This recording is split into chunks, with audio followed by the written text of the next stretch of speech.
Hey, Cher. Hey, how are you? Good. We are ready to get started on our seventh Yes. episode, Queens of the DMV. And I'm so excited for us because we are getting started with, we have our guest, Tom Heffernan, on the line today. And he's Hello. with Carstensz Capital Partners. And today we will be talking about hard money lending.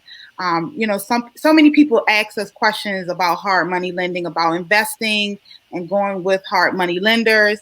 And we thought it would be great to have Tom on with us today so we can dive deep in, getting going with a hard money lender. So let's get started. Tom, first, how are you? Doing great. Thank you for having me on, Arnita and Cher. It's a true pleasure to be a part of your Good. show.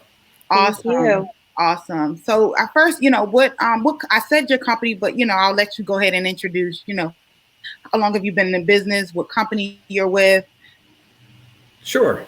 all the great Um, information.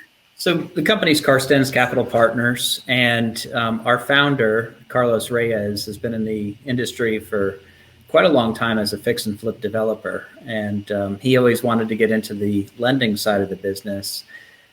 So about 4 years ago, back in 2016, he formed Carstensz Capital Partners to be a private lender.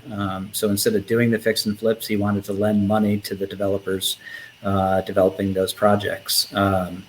And we did our first loans in 2017. And since then, we've originated over 100 loans and nearly $50 million in money lent. And we're really trying to change the industry. Hard money lending sometimes gets a bad rap, and no doubt there's some tough lenders out there that maybe aren't doing things the best way that they could. But we're really trying to make this a professional process to be real dependable money and really work with our borrowers so that they're successful and we're successful as well. That's awesome. Well, this episode is more than just hard money. It's actually for our audience out there who is thinking about flipping and wants to flip. So you think you're ready to flip.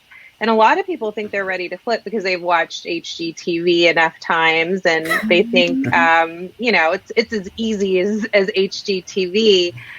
How do you think it is a good way to get into the business and start the hard money process? Because, before I started flipping, I was very intimidated by the financing process of hard money. I thought, you had to have a 800 credit score and no debt and, just all your ducks needed to be aligned in order to qualify for hard money. But later on in life, I learned that's not the case. I'd love you to talk a little bit about that, Tom. Yeah, it's actually a lot easier to qualify for hard money compared with a commercial bank loan.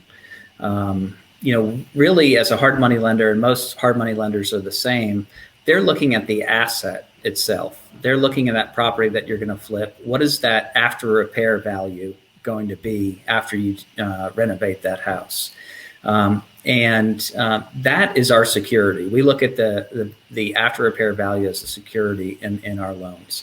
So individual credit scores are not as important. Lots of cash in the bank is not as important to us. Track record of having lots of income is not important to us. Those are three things that a conventional bank or commercial bank is really going to look at. They're going to look at your credit score. Now, to be fair, we do look at credit score, but I think we have a 650 minimum requirement, but then we can get letters of exception if there's logical reasons why that credit score is lower. I mean, we've even provided loans to folks with prior bankruptcies. If there's a logical reason, the individual credit behind the individual doing the fix and flip is not as important to us. We're really underwriting the asset itself. So it's really all about the deal and if the deal makes sense. Yeah, I'd say 90-10. It's 90% the deal and 10% the borrower. Now, okay. Now, one thing to mention there is an important part with the borrower is that they do have experience. And that also ties into your question. If you're trying to get into this business, how do you get into it? Because one of our requirements is that they have to have 3 prior fix and flips, because we found lack of experience is usually the biggest likelihood of default, if you will. Now, to get into the business, we have it's not formalized, but we have a mentorship program where you could partner with one of our other borrowers as them being a mentor to you. That would then get you the money for your deal until you get 3 deals under your belt. Then you can go out on your own. So we can make introductions to our other borrowers so that you can meet that requirement. So if somebody in your partnership owns 50% of it and they have 3 prior fix and flips, then we can go ahead and lend to that partnership entity. And honestly, that's probably a wise thing to do things anyway if you're just trying to get into the business. As you know, Cher, there's so many things that go wrong. And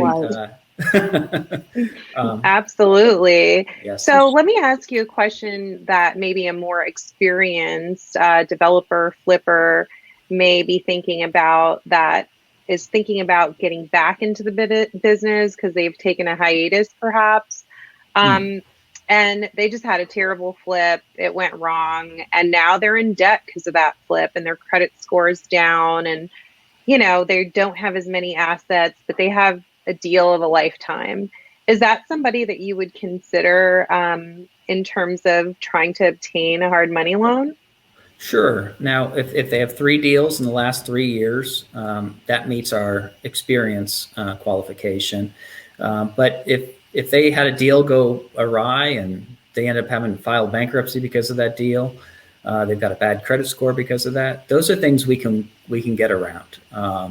We can look at that deal, and if they have no cash, that's another thing.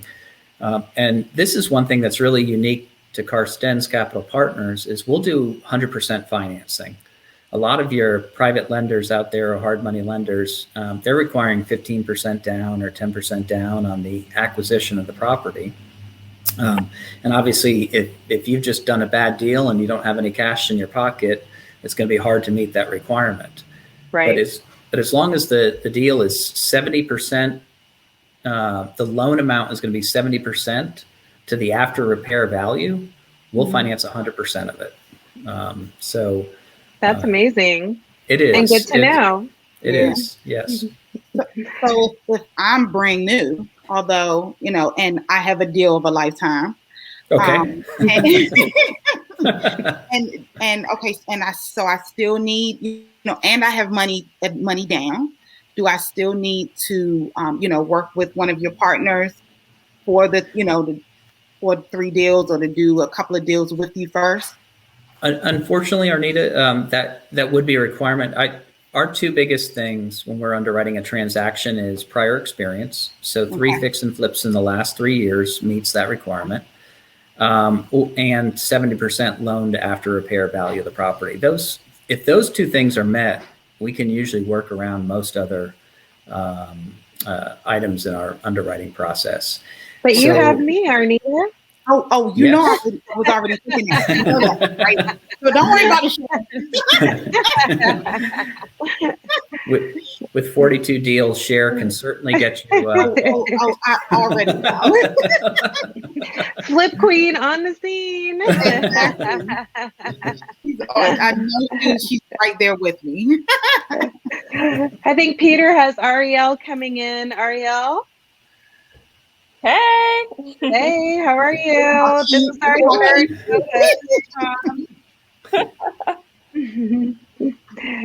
Ariel, meet Tom. I'm so sorry, y'all. It's okay. We're realtors. We got to remember. We understand DMV traffic. Yeah. Oh, my goodness. Potholes. Exactly. So we were asking Tom some questions, of course, about hard money, because he's an expert and partner at his own hard money firm.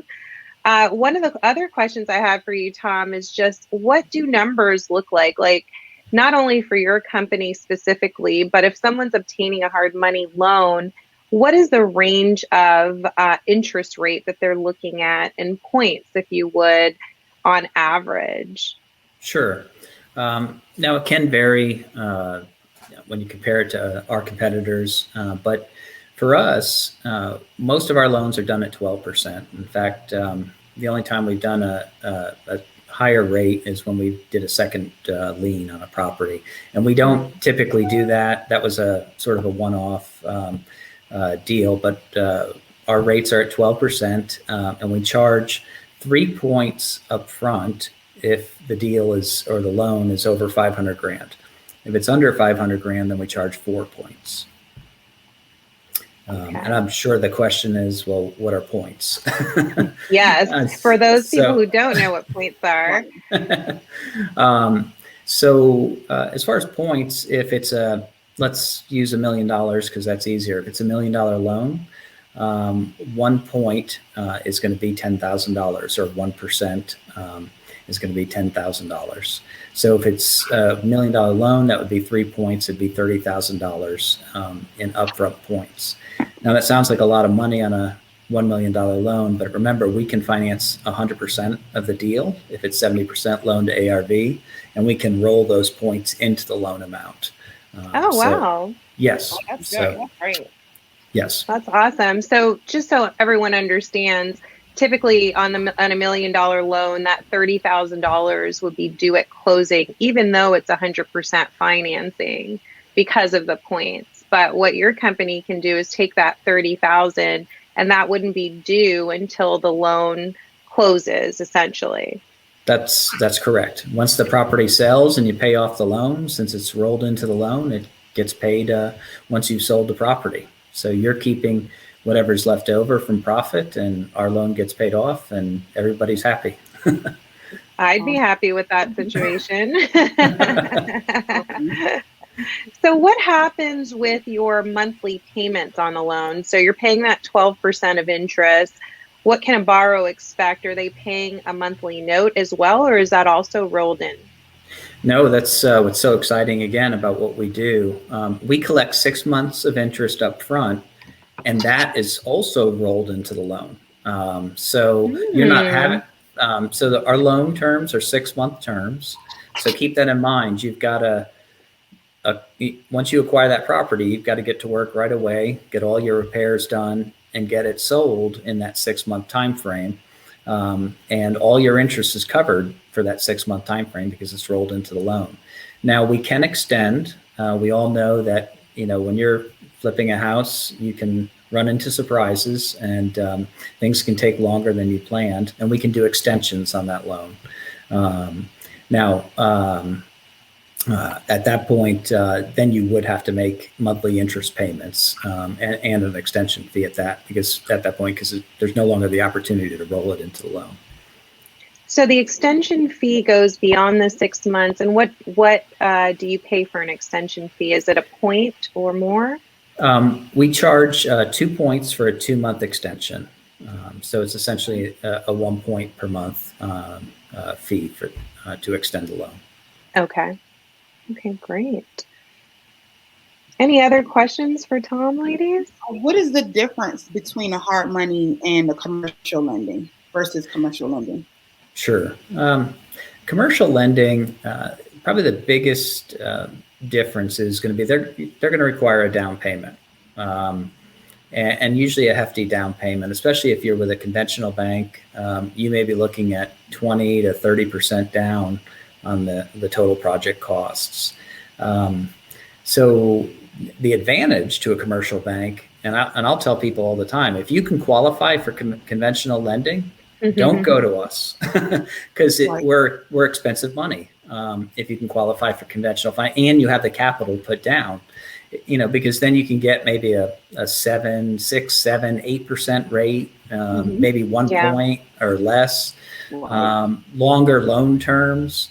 So there's lots of advantages to doing a commercial loan. But again, their qualification requirements are going to be a lot more strict. They are going to require a credit score. They are going to look at your income. They're going to look at secondary sources of payment. They're not just going to be underwriting the asset. Again, they're going to require hefty down payments. But there's also tremendous advantages, again, if you do qualify and you do have that cash down. Awesome. Okay. But you don't do commercial lending? We don't do commercial lending. No, we are strictly a private lender or hard money lender. Okay, yep. Perfect. All right. So Tom, what about a developer who's looking to do ground up construction? Is hard money still a good option for them, or would you advise that they just use commercial lending in that case where a project is going to go beyond the 6 months? Yeah, it gets tough to do hard money when you've got ground up because it's so much of a longer process. You really are looking at a year at least before you can exit in most cases. Now, the only time, and we've done some ground up or tear down rebuilds where they're completely tearing an existing house down and rebuilding from the foundation up. But they've got to be shovel ready. You've got to have all your permits, your plans done, and you need to be ready to get to work on the construction as soon as you close the loan. And in that case, you could potentially exit in 6 months, although you're probably going to require at least one extension, even in that case where you're shovel ready, if you will. So no special exceptions for developers doing beyond 6 months with your particular company? With our company, we don't have longer loan terms. All of our loan terms are 6 month terms. Yes. Okay. Great. Okay. And another reason why I was asking about commercial lending was because I have somebody on my team who's doing assisted living. And they want to, I guess, some rehab. Some homes will need some rehabs with the assisted living. So I think that would be okay to give you a call about that though too. Oh, absolutely. We'd love to help in that process as well. Yeah. Okay. Yeah. Awesome. Well, great, Tom. We really appreciate having you on the show, and thank you for your time. And you'll definitely be hearing from me and probably Arnita and maybe Ariel. Yeah. Oh, fantastic. And we'll definitely share your information. Let's share on the line right beside me. Yes. Well, great. Really hope I can work with every one of you in the future here. So yes, thank you so much. And you have a great day. You too. Thank you. Okay. All right. Bye. Bye now.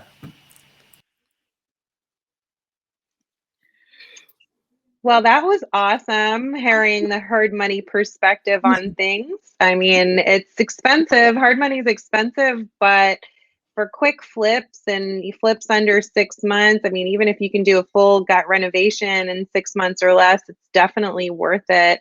And what's very different about his company is that most companies do not allow you to roll in the points and the carrying costs and just take that out of the proceeds at closing. So that is a major advantage. I mean, I've seen one or the other, like you can roll in either the points or you can roll in the carrying costs, but I've never seen you be able to do both. So for that, I can see why their points are a little higher than normal. Right.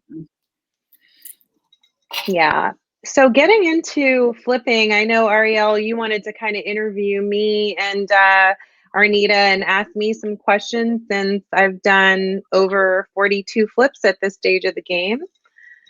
Right. So I kind of ran into you on social media, and your other Instagram is Flip Queen, right? Yes. Flip Queen DC. Flip Queen DC on Instagram. Check that out, guys, when you get a chance. But I admired your projects, but most importantly, I admired the way that you finished your projects on time, just how you marketed your projects and just your process. Can you talk a little bit about kind of what the pros and cons of getting into investing? Because a lot of people think it's easy and a lot of people think that, you know, they can just jump right into it. What are some of the pros and cons of investing, like positives and negatives?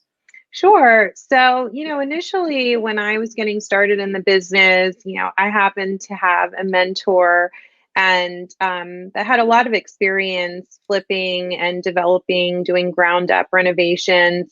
So I really didn't know what to expect. I mean, I knew I wanted to get into it, and it just seemed overwhelmingly complicated to me. What I didn't know is getting into it is actually a lot easier it's after you get into it that's the more complicated part, right? I mean, I was like, well, I don't have an 850 credit score. I don't have, tons of cash. I don't have all this stuff. And, this is granted years ago, 10 plus years ago, when I was a lot younger and newer into the business. So I was very nervous about the qualification piece, but like our guests previously explained, it's less about what you qualify for as an individual and more about what you qualify for as the deal specifically. So if the deal numbers make sense, they're likely more to lend to you. And then having a mentor that will vouch for you and say, I'm going to hold your hand every step of the way, then a lender will look at that more favorably, just like the previous lender Tom was talking about. So from a getting into it perspective, much easier than you think, as long as you have the right deal. But the things that you don't think about when you get there is that, you have to have the right team in place. You truly do. Not only the right lending partner, but the right contractors, the right stagers, just the right team and the right partners too. The way that I was taught to flip is that you always use other people's money. You don't use your own. So I was like, okay, how do you do that? How do you flip properties with other people's money? And it's really just not knowing, right? Like you just don't know that you can go out and ask, that I can call Arnita and say, girl, Arnita, you got 30 grand to put in this deal. And she may be like, yeah, I do. Okay. Well, the 30,000 that I had to pay in points is now coming from Arnita. Right. I may be taking on the, guaranteeing the actual loan. So yes, I'm more on the line for maybe the 500,000 that I'm borrowing. And she may just be giving me $30,000 so I can close the deal. And we would split profits accordingly. Every deal is different, but it's being able to piece the deal together and be as creative as you can to get the deal done. But in addition to that, it is the team. Like you have to have the right contractors. And sometimes, trust me, I've had contractors for 8+ years and they were amazing. And then all of a sudden, something happens and they leave you in the middle of the deal. Then what do you do? Now you have to pick up the pieces. You have to find another contractor that's willing to finish another contractor's work. It just gets really complicated. So the way to best mitigate it is to try to hire people who have been recommended. And it's not bulletproof, right? It's not perfect. Right. But eventually you'll get to a place where you have a handful of people that you really trust and you can move through the process pretty seamlessly. So I heard you say the right deal a couple of times. Tell me what goes into selecting the right deal or selecting the right property to flip. What do you look for? So I'm very conservative when I pick a deal. The hard money rule is the 70% ARV rule, which essentially means you have to find a property that meets that to get 100% financing or to get basically a 15% return on your investment. So what that looks like. What does ARV stand for? Because we're using acronyms. We might have first-time investors on this. You're absolutely right. What does ARV mean? ARV is your after renovated value. So what is the property going to sell for? So just because you're buying the property for, let's say, $300,000 and you're going to put maybe $50,000 into the property, but the ARV may be $500,000, which is what you're going to sell the property for. So in that particular deal, you would take $500,000, which is the after renovated value. You would multiply that by the 70%, and whatever that gives you, I don't have my calculator in front of me, but if you ladies do and you want to see what that turns out to be, 70% of $500,000. It's how much? $350. It's $350. So that means that you have to be able to acquire the property and do the renovation for $350,000 in order to get a hard money loan and in order to guarantee yourself a 15% return on your investment. So that $350 includes the work that you're putting into the everything that you're putting into the repairs. It includes the renovation cost. Yes, absolutely. Wow. Are there certain areas that you target, or you're just looking at straight numbers? I'm looking at straight numbers. I mean, some developers care about what neighborhood they're developing in. I could care less. I don't care if we're all the way in Indian Head. I don't care if we're in Montgomery County. DC is great. But it doesn't make sense for me to look at the area only. I mean, sure, if it's a hot property, you have to put that into consideration because the days on the market are going to be very low, but in this market specifically, the days on the market are low everywhere right now. So you really want to focus on numbers. And I started flipping in Baltimore, which was a new market for me. But when I started looking at the numbers, I was like, okay, well, I'm acquiring $500,000-$600,000 properties in DC that are selling maybe for $800,000-$900,000, and I'm walking away with perhaps like a $50,000 profit. But I can do the same thing in Baltimore and buy $100,000 profit, put less money into it, and still walk away with more than 50 grand. It's a no-brainer. My risk is lower, my investment's lower. So why focus on the neighborhood? Focus on the numbers. Right. Yeah, I love that. Is now a good time to flip? Absolutely. So it's funny that you said that. I was sharing some statistics that I love our producer Peter to pull up. But DC is actually one of the top 10 markets to flip in. The return is really high here. The risk is really low. And the risk is low specifically because the market is moving so quickly. So if you're doing things the right way, there is no reason why you shouldn't be making a profit. Awesome. I love it, Cher. I think for me, I've always wanted to get involved in it. But I was thinking, even for me, because of the way this market is right now, things aren't lasting on the market long. There's not a lot out here. Are you finding your homes just on the MLS, or are you doing something outside to find off-market deals? Right. So, I used to love our off-market deals. Off-market deals would be significantly lower than deals from the MLS. But now wholesalers who typically are giving you off-market deals, they've lost their minds. Right. I mean, they're sending me deals. They're sending me deals that make absolutely no sense. So I'm rarely even entertaining off-market deals at this point because they're just trying to make so much money from their fee that they're being unreasonable with the pricing. Wow. And now, don't get me wrong, if you're using all cash for your deals, sometimes off-market numbers still make a lot of sense because you're not paying the points. You're not paying 12%, 10% in interest rates.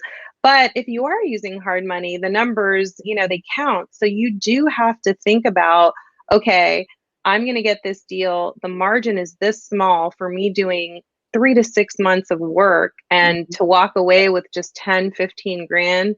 That's not interesting or lucrative. Right. For me specifically, I have been hounding the MLS lately. And I think it's a better business model if you can find deals on MLS, especially if you're a licensed agent, right? Because you get the income on the acquisition, on your commission, you get the profit from flipping the property, and then you get the commission on the out sale when you're listing your property. So it's a win-win situation. So my specific model is trying to find properties on the MLS, or at least with wholesalers that will cut me a deal versus just rolling it all into the deal. Because for me, I'm like, well, hey, I'm a licensed agent. Why not make the most of that? And if the deal goes bust, I'm still making a profit on the front end and the back end as the commission. Right. That makes sense. How long are you usually, what's the longest flip that you ever done? I mean, or, what is your goal to be in and out of a project?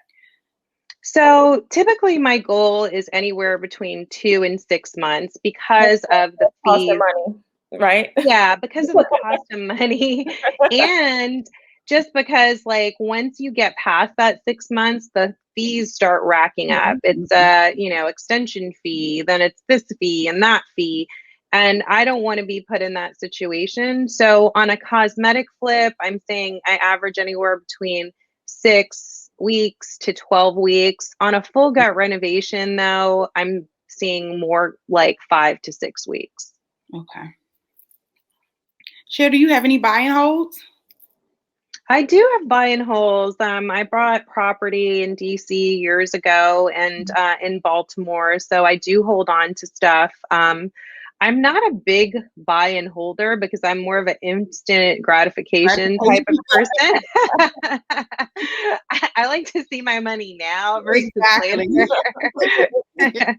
But I mean, I think a diverse portfolio as an investor is key. You know, you want to do some flips. You also want to hold. I mean, my next goal is to own some multifamily because I think that's an even better way to grow your portfolio. Definitely. But if I had to go back and do it different, I would have bought multifamily before I started flipping. Yeah. Yeah. Now I'm looking at the numbers on those, and those are very pricey, very pricey. Well, not only just because of that, though. I mean, it's because like it didn't click for me until like one of my mentors said something to me, and he's like, you know, when you buy a multifamily and they look at your income off the multifamily, that's considered part of your income. And so when you're purchasing stuff and you want to, let's say, utilize a commercial loan option, they're looking at that as additional income to qualify you for so much more. So I would have done it that way. Yes. Showing them how much income you have. I love it. I love it. Exactly. But I didn't know, you know, I was super young when I got started. Yeah, exactly. It was a light bulb for me. I'm like, oh no, I did this all wrong. You're still doing it right. You're right. Thank you. Yes. So Ariel did ask what areas, but yeah, so she already asked that question. Well, we just kind of admire your work. You know, that's how I found you on Instagram, and I was floored at the work that you do, and I just started following you, and I've learned a lot since then. Just, you know, watching you just renovate and flip properties all over the area. Yeah. Well, thank you. Yeah, I mean, I really fell in love with the design portion of the business. I mean, the numbers aren't my favorite part because I hate a budget. I hate all of that. Like my business partner is my fiance and he's like all about the budget. I hate talking to him. He's like, no, you only have $2,500 to find floors. I'm like, who's going to find floors for $2,500? So I got to get real creative with that part. But the design part is really important because, you know, as an agent, you know what your buyers are looking for. You know what they want. And now people want quality stuff. They want up-to-date design. So you can't give them a basic package. I mean, you can do so much now. Like you can go on Amazon and order fixtures and they're so much cheaper than they used to be. Same thing with appliances. So you can still keep your budget tight and still deliver a quality product. Awesome. Right. Awesome. So I think I have another question for you. Have you ever experienced a low in the business? I know, you know, we always talk about the good of, you know, flipping, but has it ever been, you know, a low point, you know, in flipping homes? Oh yes, absolutely. You know, I don't like to lose, so it was really hard for me. I would say it was like either my 39th or 40th flip. I can't remember, but I took on a flip and against the advice of my mentor, because he was like, Cher, when you say a flip and it has a lot of things that people meaning buyers would find as, you know, something that a deterrent, so to speak, like something that's going to keep them away from purchasing the house. Well, this particular property I bought was just from where you parked to where you had to walk through the front door. With the yes. I mean, I got emotionally involved, and that's what they tell you not to do. Right. And I got emotionally involved with this property because it was so beautiful. And I was like, this is like just an amazing picturesque property. Like, oh my gosh, the walkover bridge is going to be amazing. And it just ended up being a harder product to sell. And I should have listened to him, and I didn't. I mean, I got emotionally involved, like I said. So it was hard. People were walking over the bridge and they're like, yeah, this is pretty, but this is a really far walk. Like, so it sat on the market for a really long time because of that. And then we had to build a drive over bridge, which cost us another $15,000 to build, which was completely out of pocket because now we're accruing extension fees and all of that. So it was tough. And like I was telling Tom and Arnita before we got on the podcast, it was my grad school payment. I mean, I didn't go to grad school, but all the loss that I took with this particular property was basically me going to flipping grad school. Well, I have to say, you did say this was your 39th or 40th one. So what a blessing that you've had to, find that happen so late in the game. It's not like your first, your second, or your third. No, it's your 39th or 40th property that gave you issues. And guess what? You're back again. The nice thing about real estate and investing is that you will incur some losses, but the wins, we get more wins than we do losses. And so, we celebrate every opportunity to be able to do something like this. There were some graphics that you wanted to share, some statistics that you wanted to share with us.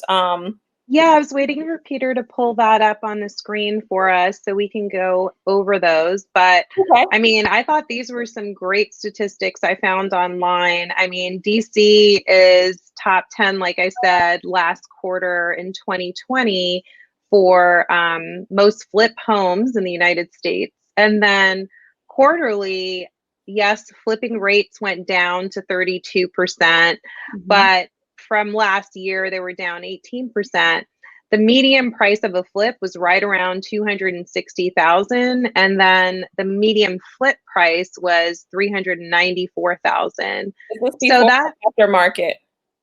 So aftermarket, meaning once you've sold the property, yes. And then with the ROI, you're looking at $134,000, which equals about 46% return on your investment, which is phenomenal. So that means if you're doing things the right way, you're really going to profit off of flipping. That's why it's so important to have the right partnerships with lenders and contractors and get in and out as quickly as you can.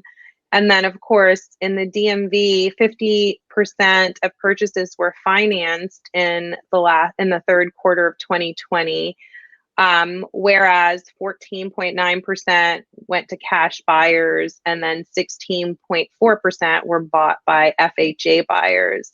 So the average flip in 2019, we didn't have the 2020 dates yet, was 191 days to flip.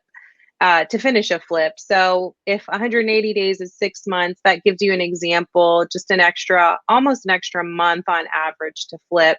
So that includes, of course, people who were flipping properties that went over. And then I'm sure there were people who flipped properties earlier on and got out very quickly. But 191 days to finish a flip on average in this area is basically it.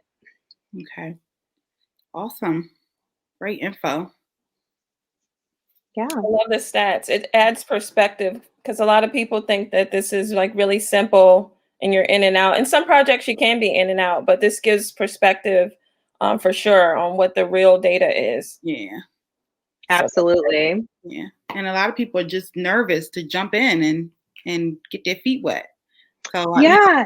Definitely exactly. Spoke to a lot of people, to try it out, and not just try it out, but like it's get their feet wet. Yeah. And I think there's so many ways to do that. Like, I mean, you can participate as a secondary hard money lender on a deal if your hard money lender allows a second lien. You can start investing that way. You can, come in with a certain portion of money and then profit share on the out sale, which is another part. Or you can have multiple partners in a deal and profit share. So there's no investor that's too small or too big. You just want the right partnership. and, partner with somebody you know and trust. Right. And that's how my husband and I have been doing it. We lend money. So we haven't, did a flip yet, but we do lend money to investors. So that's the easiest way to do it. It's easier than putting your money in the bank, everybody. So, so you get it back quicker. But so that's another way, of gaining money back and helping an investor out also, and yourselves. And what kind of return, Arnita, do you get once you put money in? What's the average return you're seeing? Sometimes we get about a 10% return back. And of course, we've been doing it we have a main lender, investor that we do it with. You got to trust her. You got to trust them also. Right. So 10 to 18% is what we've seen back the most. Yeah. That's great. Yeah. Well, wonderful. I hope we answered everyone's questions today about flipping, but if not, everyone can always hit me up and DM me at Flip Queen DC. Awesome. Or you can also contact us all at Queens of DMV. Yeah. Instagram. We're also on Spotify and Apple, just in case you guys are interested in looking at this episode. Yes. Absolutely. So are we ready to wrap up for today? Yes, we are. Wonderful. This was great. Great information. It was. I know we'll have a lot of information, and people will reach out to you, Cher, and us to find out more about, flipping. We get the questions all the time in our business, don't we, ladies? Yes, we do. Yes, we do. Awesome.